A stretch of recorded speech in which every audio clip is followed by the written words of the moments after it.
Una sa lahat, food trip na nauwi sa pagka-bad trip. Lalaking hindi nagustuhan ng in-order niyang pagkain, nagwala sa restaurant. Nambato pa at nakipagsuntukan sa crew. Ang buong detalye, abangan maya-maya lamang. Magandang gabi, Pilipinas. Sa Frontline tonight. Binaabalak na resupply mission ng Pilipinas sa BRP Sierra Madre sa Ayungin Shoal. Pinangambang harangin na naman. Mga barko ng China nakadeploy na. Mga motoristang hindi naman nakabisikleta pero nasa EDSA bike lane, pinagsisita. Grupo ng motorcycle riders sa nawagang makishare sa bike lane. Taxi operators, umapil lang itaas sa 70 pesos ang flag down rate sa taxi. Lalo't magtataas na naman mamaya ang presyo ng petrolyo.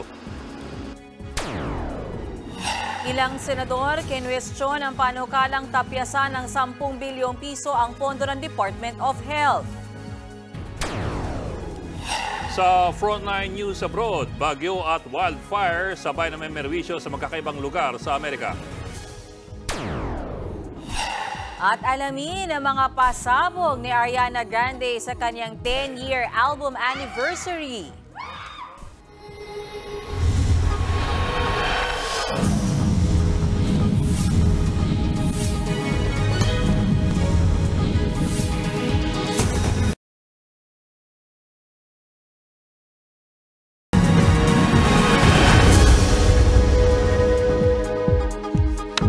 Bilang ng araw ng supply ng pagkain sa BRP Sierra Madre sa Ayungin Shoal. Kaya't kailangan na magkasama ng resupply mission na posible raw harangin na naman ng China. Pero hindi raw magpapasindak ang Pilipinas. Nasa frontline ng balitang yan, Brian Castillo. Ang pambobomba ng tubig ng China sa dalawang bangka ng Pilipinas hindi raw malayong maulit sa ikinakasang panibagong resupply mission para sa BRP Sierra Madre sa Ayungin Shoal. Ayon kay International Security Expert Ray Powell, posibleng nakaabang na ngayon sa Ayungin Shoal ang barko ng China Coast Guard. Pupwesto rin anya ang China Coast Guard Ship 3303 sa Mischief Reef. Baka raw tumulong ang barkong ito sa pagharang sa resupply mission ng Pilipinas sa Ayungin. Sa isa namang retweet ni Powell mula sa post ng South China Sea Watcher at journalist na si Duan Dang, nakalagay na bukod sa CCG 3033 ay may dalawa pang high-speed vessel na dineploy ang China. Hindi pa natin ito makumpirma sa ngayon, bagamat totoong 85% ng mga sasakyang pandagat na nasa pinag-aagawang teritoryo ay sa China. Sa kabila niya, naninindigan si AFP Chief of Staff General Romeo Browner na hindi tayo pasisindak sa China, lalo't may karapatan tayo sa Ayungin Shoal. It is our obligation, it is our right to bring supplies to our troops. And dun sa Ayungin, kahit nasabihin ng China na bawal i-repair yun, hindi po pwede yun because that is a commissioned ship ng Philippine Navy. Nakahanda rin daw ang Pilipinas sa mga posibleng panghaharas ng China. Maaring i-water cannon ulit tayo, maaring harangin ulit yung mga barko natin. We are expecting this, but we have also courses of action that we can take. Noong nakaraang linggo, dumalo si Browner sa taunang pagpupulong ng defense leaders na ginanap sa Fiji. Layunin nitong isulong ang rules-based international order sa rehiyon, lalo na sa karagatan. Dito isiniwalat daw ng AFP chief sa harap ng 25 mga bansa sa Indo-Pacific region ang mga agresibong pagkilos ng China sa ating teritoryo. Ipinakita niya ang pagbomba sa atin ng tubig ng China. Nagulat sila, no? In fact, sabi nung ating mga ally at mga partners ay mabuti at present natin yon because the world needs to know what's happening in the South China Sea. Sa kabila niyan, muling nanindigan si Browner na dapat sumunod ang China sa international law. Pero ilang beses nang iginit ng China na hindi nila kinikilala ang 2016 Arbitration Award na pumabor sa Pilipinas. Bagamat walang nilagdaang formal na kasunduan na magtatakda sana ng tamang asal, lalo na sa mga pinag-aagawang bahagi ng karagatan, dapat daw panindigan at ipakita ng China ang ginawa nitong pagsang-ayon sa international law.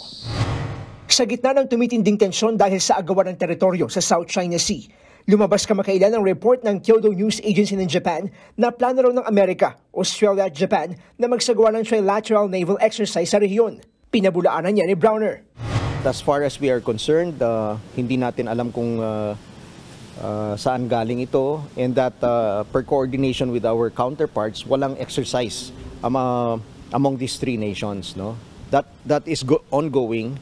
in the next few weeks. Baka anya nalito lang ang news agency ng Japan dahil may kasalukuyang joint exercise sa bansa, ang Philippine-Australia Amphibious Bilateral Exercise na ALON.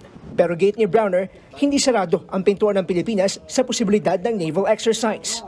Gustong-gusto natin yun na magkaroon tayo ng joint exercises with our ally, the US, with our partners, Australia, Japan.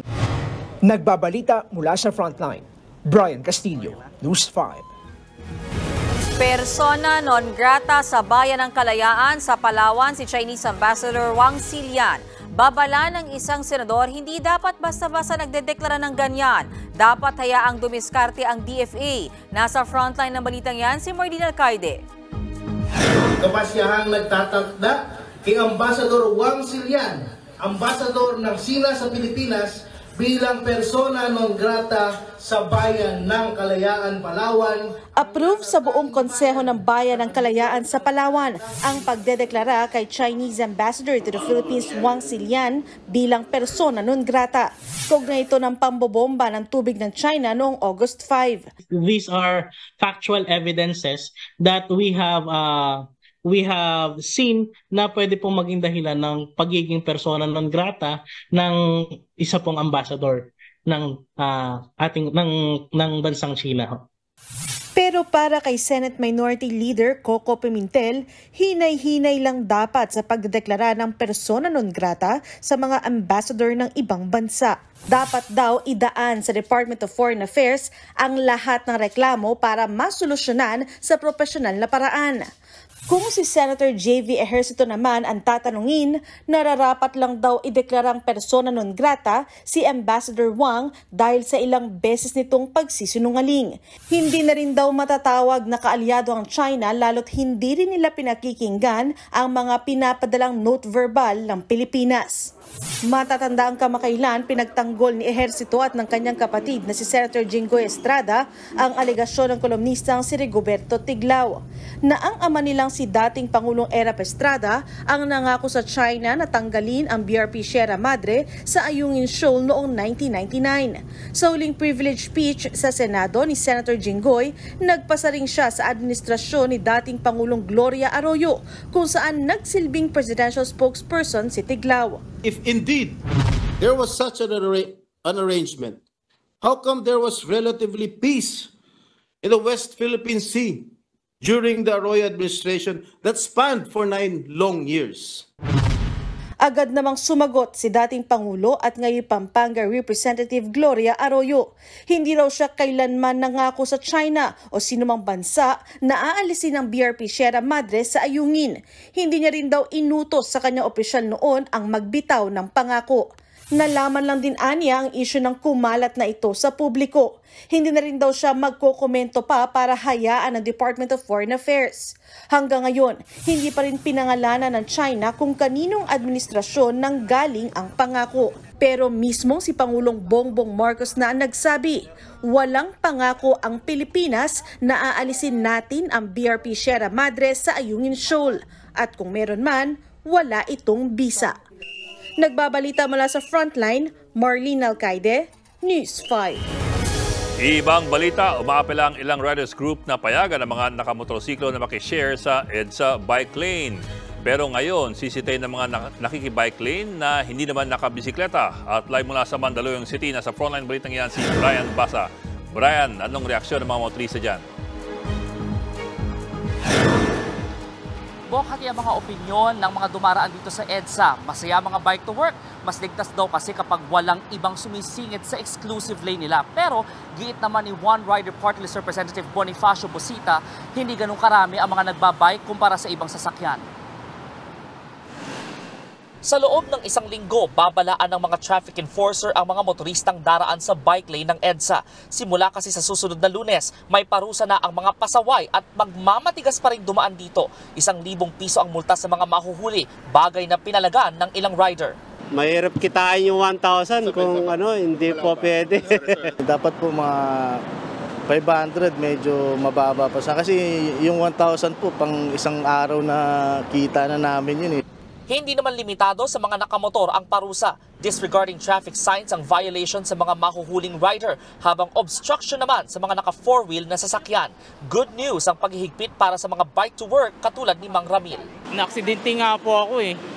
Nasagi ako ng Grab rider. Yung bag niya pumalo dito sa manubela. Yun, same lang ako.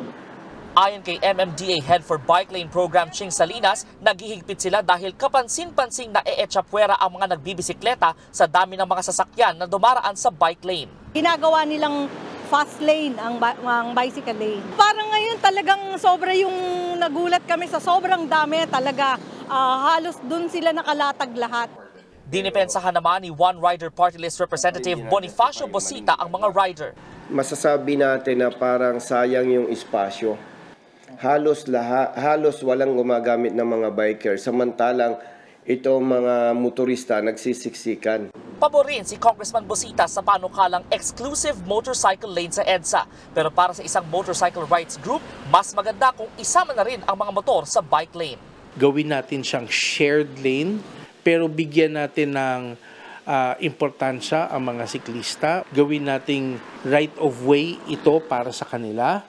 Pero kapag wala naman ang siklista, na pwede ito maging shared lane with the other vehicles.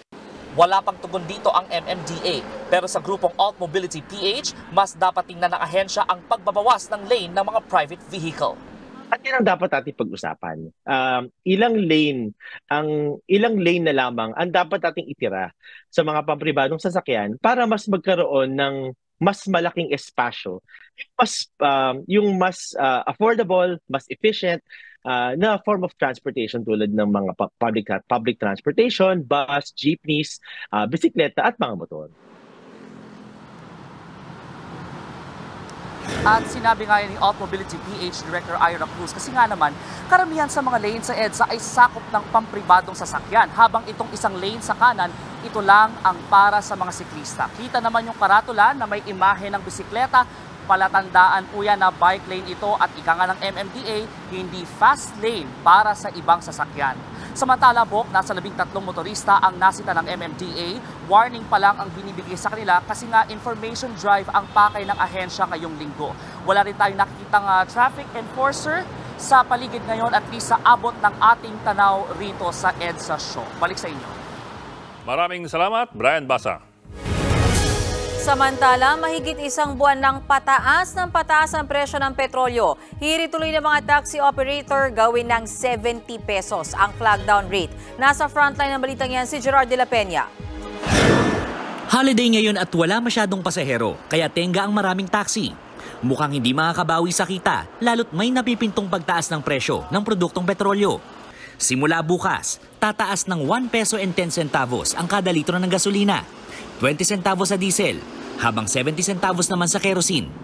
Ito na ang ikapitong sunod-sunod na linggo ng oil price hike. Kasunod yan ang pagbabawas ng produksyon ng petrolyo ng Saudi Arabia, Russia at mataas sa demand sa Estados Unidos. Kaya ang taxi driver na si Danny, siguradong mas mababa pa raw sa daily minimum wage ang maiuwing kita. Minsan nga sa 500 talagang nahirapan po kami talaga. Sobra talaga ng gas, ng taas ng gasolina. Ang hanay ng mga taxi operator nananawagan na sa Land Transportation Franchising and Regulatory Board na pakinggan na ang kanilang hiling na itaas sa 70 pesos ang flag down rate mula sa kasalukuyang 40 pesos. September 2022 nang aprubahan ng LTFRB ang dagdag na 5 pisong singil sa flag down rate ng mga taxi para ito maging 45 pesos. Pero para sa mga taxi operator, kulang daw ito. Kaya naghain sila ng motion for reconsideration sa LTFRB na hanggang ngayon ay hindi pa rin inaaksyonan ng ahensya. Kailangan na raw ito ng mga taxi operator. 5 pesos is not responsive. It's not reflective dun sa pangangailangan ng driver. Yung additional 30 sa flag down, kinumpute lang namin yan based sa 25 na 25 pasahero na nakukuha ng driver at an average. So if they are able to get around 25 passengers a day, yung additional 30 would translate to around 750 pesos na karagdagang kita para sa mga driver. This will offset yung karagdagang gastos naman dahil sa pagtaas ng presyo ng gasolina. Ang mga commuter, napapakamot ulo sa hiling na taas pasahe. Mabigat din po kung sakali. Sa hanay naman ng mga jeepney, bukas ay maghahain ng grupong Pasang Masda ng petisyon sa LTFRB para sa pisong dagdag sa pasahe. Pinag-uusapan pa naman ng mga bus operator kung magkano ang ihihirit nilang fare hike. Nagbabalita mula sa Frontline, Gerard de la Peña, News 5. Susunod, planong tapyasan ng 10 bilyong piso ang 2024 budget ng DOH, pinalagan ng ilang mababatas. DepEd, nilinaw ang issue sa pagbabawal ng pagpapaskil ng mga visual aids sa classrooms. At lalaki sa Amerika, nag-beast mode dahil hindi nasarapan sa in-order niyang fast food. Magbabalik pa ang Frontline tonight.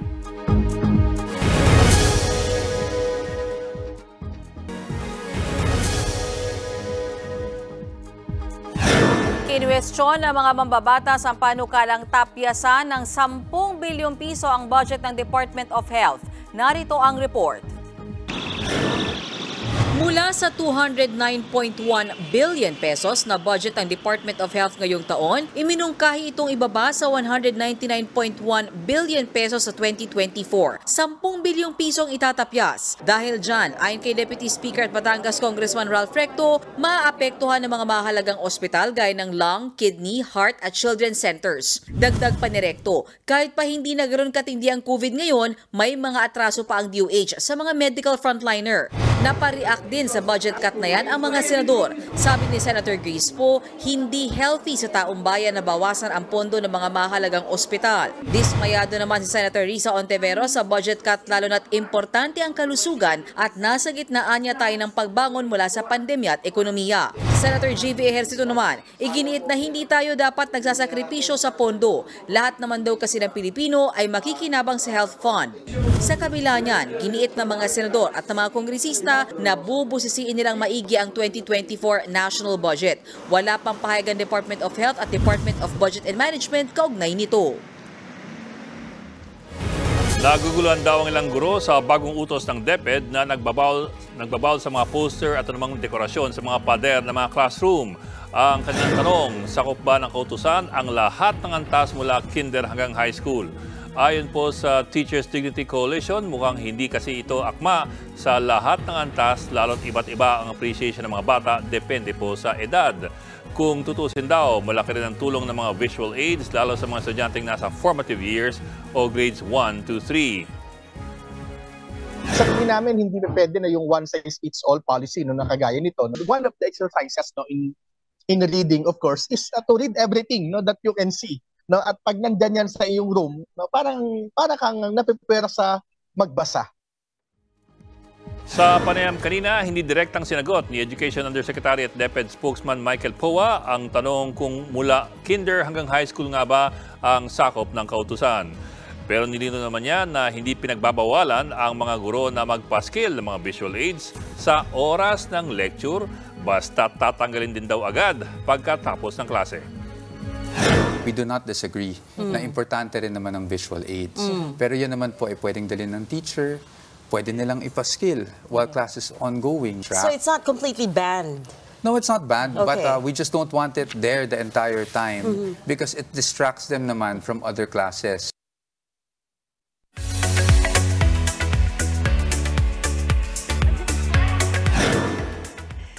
Showbiz Tonight na tayo! Gen Z stars naman ang mapapanood sa upcoming primetime TV5 Dreamscape show na Senior High.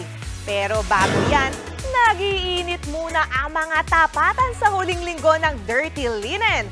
Kanina, napuno ng puot ang pamilya Fierro sa pagkamatay ni Doña Shelo. Panoorin natin yan. Grabe ang pumatay kay Mama! Gigil na ang mga Fierro sa mga naghihiganti sa kanila.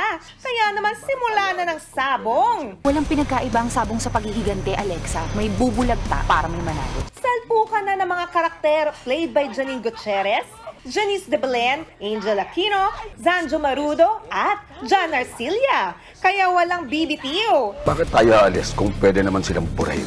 Subaybayan ng mga eksenang pihadong hindi nyo kakayanin. Hindi kayo makamove on! Walang makakamove on hanggat walang hustisya! Kaya tutok lang hanggang Biyernes 9:30 PM dito sa TV5. Magugulo ang buhay mo! May rason siya para mabuhay! Lahat ng pangarap ni ate, kasama ka! At mula naman sa creators ng Patapos ng Dirty Linen, malapit na ring mapanood ang kapatid serye na swak sa mga Gen Z. Yan ang Senior High. Pagbibidahan niya ng young artist na si Andrea Brillantes. Advocacy serye ang Senior High na tatalakay sa mga issue ng bullying at mental health. We hope so talagang na sana hindi to matwist into something na hindi namin ginusto. Like, imbes, madami po kasing actually mga shows na nag-try mag-advocate sa mga issues na ganito, but instead of helping them, mas tumaas yung mga rates ng mga suicide, mga drug users. Here, we're trying to not romanticize it and instead ipakita kung gaano ka maaapektuhan bilang tao and yung family mo. Tampok din sa serye ang mga naglalakihang bituin gaya ni na Juan Carlos Nabajo, Kylie Echari, Elijah Canlas at Angel Aquino. Expect like big dramatics and yun na nga, a great story. So this is the perfect follow-up project after Dirty Linen. Kami mismo about our personal experiences para kami yung mismo may input. And that felt collaborative, that felt respectful, and we really liked that process. So, yung mga nababasa din sa script minsan, yun din yung mga sometimes personal experiences or whatever para maging makatotohanan din talaga siya. Gaganap naman bilang striktong ama sa serye si Baron Geisler. Kwento ni Baron, humanga siya sa mga batang bida. Nakikita ko yung kung paano sila magtrabaho sa set, attentive, they're prepared, and I'm like, wow, nakaka-inspire tong mga batang to. If I could only turn back time, sana ganyan yung ginawa ko. Kasama rin sa cast ng Senior High sina Mon Confiado, Desiree Del Valle, Cyril Manabat, Zaijan Haranilla at Sylvia Sanchez. Stay tuned mga kapatid dahil mapapanood na ang Senior High simula August 28, weeknights every 9:30 PM dito sa TV5. Yan muna ang ating showbiz update. Diyan lang kayo dahil marami pa akong ichichika mamaya. Susunod, lalaking hindi nasarapan sa kinain niya sa fast food resto, uminit ang ulo at nanakit. Matinding baha na nalasa sa California habang tinutupok naman ng wildfire ang New Jersey sa Amerika. At silipin ang labanan ng alindog ng mga asong Pinoy o Aspin. Tutok lang mga kapatid dito sa Frontline Tonight.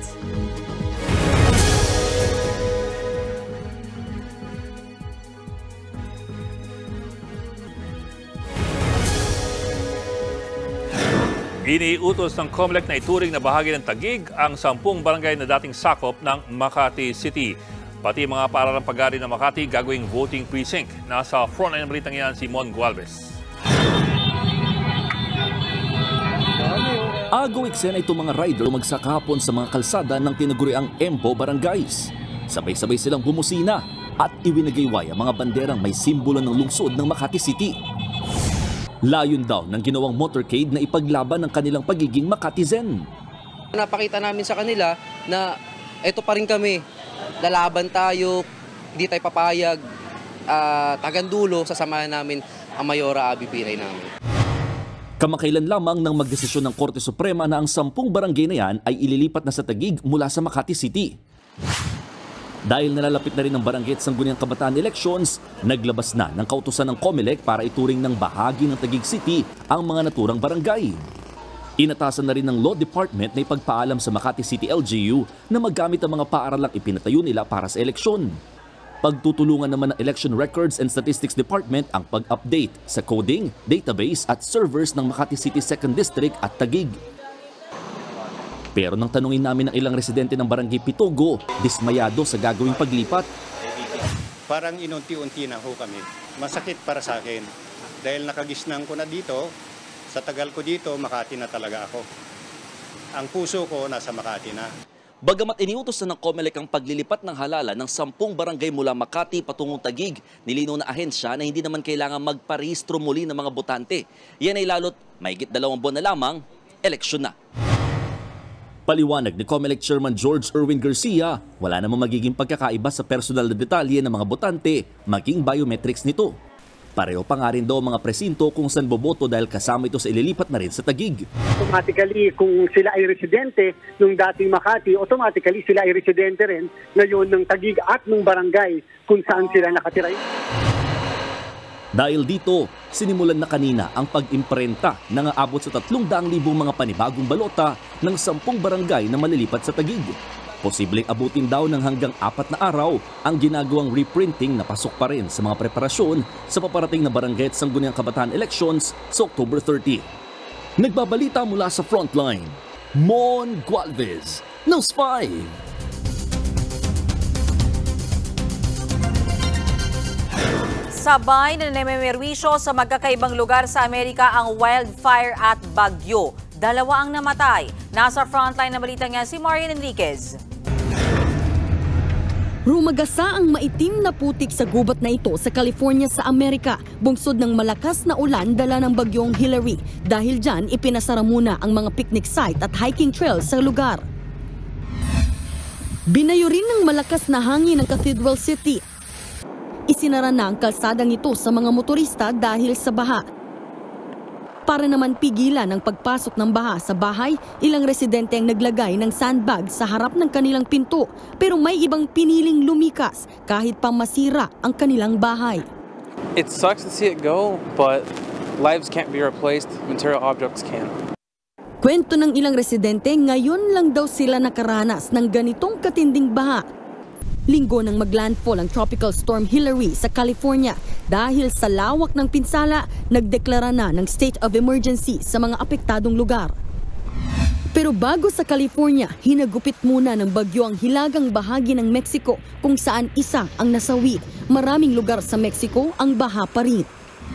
Nagmistulang war zone naman ang bahaging ito ng Washington dahil sa wildfire. Libo-libong ektarya ng gubat ang nasusunog. Isa ang patay. Patuloy naman ang pagpapalikas. Wildfire din ang namemerwisyo sa kagubatan ng New Jersey sa Amerika. Nagpadala na ng mga bombero para apulahin ang sunog. Nagbabalita mula sa Frontline, Marian Enriquez, News 5. Abangan, lalaking nagpaparefund dahil hindi nasarapan sa kinain, nag-amok ng hindi pinagbigyan. At 10-year album anniversary ng Yours Truly ni Ariana Grande, ili-level up. Tuloy-tuloy balitan dito sa Frontline Tonight.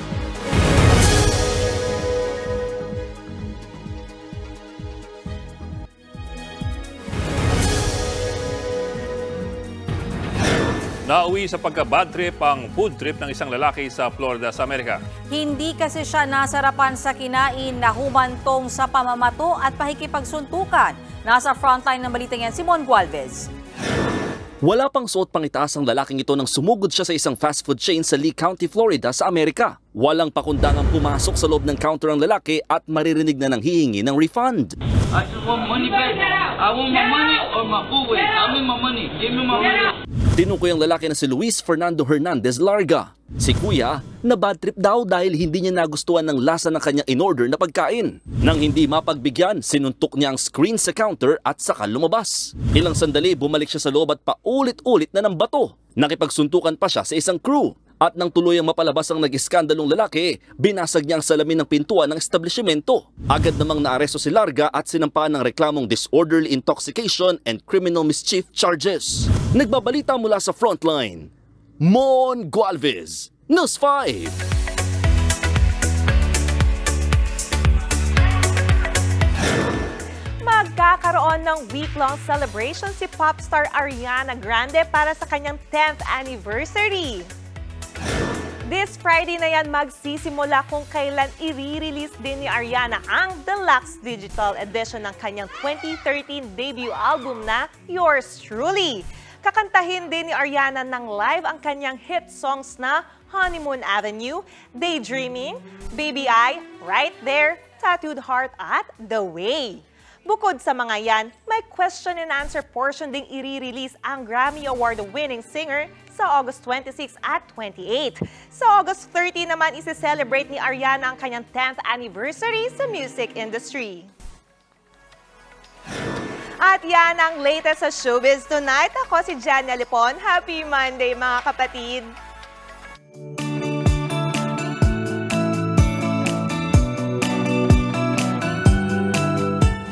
At para po sa ating pabaong Pampa-Good Night, labanan ng alindog ng mga asong Pinoy o Aspin sa UP Town. Sa pageant o contest sa mga aso, kabilang sa mga horado si OPM icon ay Sigera. Ito po mga kalahok sa binibini at ginoong Aspin ng Philippine Animal Welfare Society. Protestant number 1 ng makisig na Aspin na ito na mukhang lapu-lapu. Mukhang lapu-lapu? Protestant number 2 ang marikit na Aspin na ito na naka-Pilipinyana. Yan. Protestant number 3 naman itong naka-Moriones outfit. Meron ding contestant Aspin na nagtitinda ng isda at gulay. Habang namang sorbetero ang peg ng isang ito. Masunod ba tayo sa ano?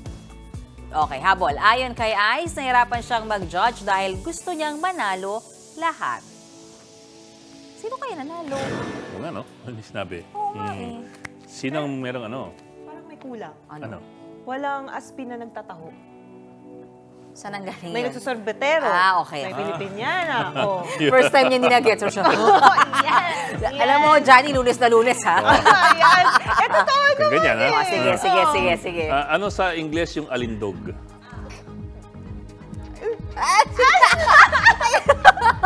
Sabihin ko ba? Oo, sige. Tingin ko, ano ba? Ay, with sex appeal? Tama na kaganon si Jack. Ano? Which dog? Alindog. Anyway, at yan po ang 45 minuto pag-imay sa Malaking Headlines. Hindi sana ako eh.